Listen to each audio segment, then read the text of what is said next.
Hi, everybody. This is Dr. Dark again. If you are watching this, you've made it to the end of the open enrollment course, Foundations in Cybersecurity, and I just wanted to say congratulations. I've really enjoyed reading your work and watching you learn and grow in that class this summer. Now that you've finished the class, I think there's a chance some of you might be thinking, is there anything next? And so I wanted to invite my colleague, Dr. Sandra Leiterman from the University of Arkansas at Little Rock, to talk to you about not just one next step, but they have really quite a few opportunities for you to stack credits and continue to learn in cybersecurity. So I'll turn it over to you, Sandra. Thank you, Melissa. Congratulations on finishing the open enrollment course. And as Melissa said, I just wanted to tell you a little bit about what potentially could be next. So if you decide you want to enroll in the graduate certificate program at UA Little Rock, the NCTA is 18 graduate hours, which is 6 courses. You've just completed the first course, which is the Foundations of Cybersecurity. So should you choose to continue on to the graduate certificate, we will articulate that credit for you, so you don't have to retake it. It's no extra time. And then that leaves just 5 additional classes that you would take to complete the certificate. The first one is cybersecurity operations. And then we have cybersecurity, privacy law and compliance, advanced digital forensics, teaching cybersecurity, and then the cybersecurity practicum. And 3 of these classes are required, but the privacy law and compliance and the advanced digital forensics, those could be substituted if you were already planning on maybe continuing on to a master's degree. We can talk about moving those over. So you already got the first course underway, and just 5 more to go, and you would have the 18 graduate hours, which is enough in most states to be able to teach for concurrent credit on your home campus. Nice. And then, so you might think, well, that's great, I can teach concurrent, but what am I going to teach? And I've got the answer for you. We have developed, so we have a cybersecurity fundamental certificate of proficiency. That's an undergraduate certificate that's 4 courses. And we've developed that to transfer down into the high school using the state of Arkansas's computer science guidelines. Every student in year 1, high school year 1, would take an intro to computers course. In year 2, they take APCSA, and we give credit for programming 1 if they score, I think, 3 or higher on the AP exam. And then in year 3, they would take both the cybersecurity courses, so cybersecurity 1 and 2, which have been updated in over the last year to align with the new CSEC guidelines.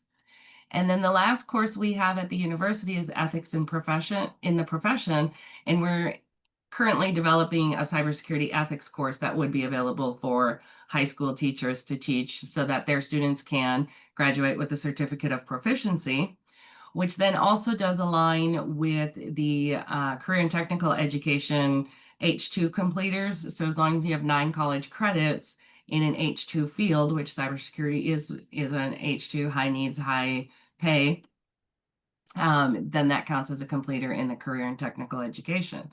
So we're piloting all of this fall. And so by the time you come through the program and have your graduate certificate, we would have this curriculum available for you to use should you want to as an NCTA graduate.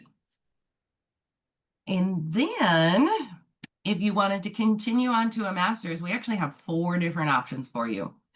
The first 2 are a little on the lesser technical side. One is a master's degree in curriculum and instruction, and the other is a master's degree in information science. So all 6 courses that you take in the graduate certificate both stack into these master's degrees.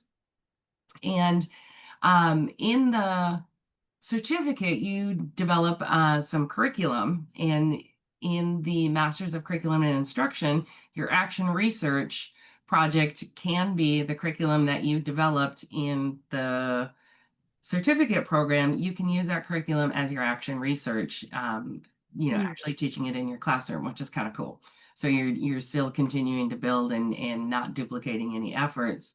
And then the same thing with the graduate project here, you take that curriculum you started and you make it into, a whole semester long or year long course. And so again, you're not wasting and I don't want to say wasting, it's not wasting, but you're not, recreating something different. You're getting to build on the work that you've already done. Mhm. And then for those of you that are on the technical side and really want to get into cybersecurity or artificial intelligence, we're launching 2 brand new master's degrees in the fall of 2026. Now, these ones, only 5 of the 6 courses will stack because they are on the technical side. We would not be able to stack the teaching cybersecurity course into them, but otherwise you would have 5 courses under your belt, leaving just 6, including 6 graduate hours or 6 hours of a graduate project. And that could be any number of different things that relate to either cybersecurity operations or securing AI and the AI platforms. So quite a few opportunities here at UA Little Rock. And if you've noticed, my email address is on the bottom of every slide. I believe we're going to post these slides. So if you have any questions or how it works, what the tuition would be, when you can enroll, all that good stuff, please don't hesitate to reach out. And other than that, did I miss anything, Melissa? No, I think that it's amazing what you guys have done in just 4 short years to create all of these opportunities. I'm really excited about it, Sandra. And when we started NCTA in 2021, right? Yeah. We also had grant money to provide scholarships for teachers to get that graduate certificate. And we do still have grant money. And so at this point in time, the time that you are watching this video, it's our intention to open an application for you to apply for a scholarship to complete the graduate certificate, those other 5 courses that Sandra put up on her second slide. We don't want to promise that we'll have that money. Grant funding has been retracting in the United States in the last 5-6 months. So we can't guarantee that we'll have that money, but right now it is our intention to have a scholarship application open. And you can keep your eye on that through looking at teachcyber.org/NCTA, or you can just stay in touch with either me or with Dr. Leiterman. We'd be happy to give you the 411. That's awesome. Well, thanks so much for making time. Reach out to us if you have any questions. Yes, thank you.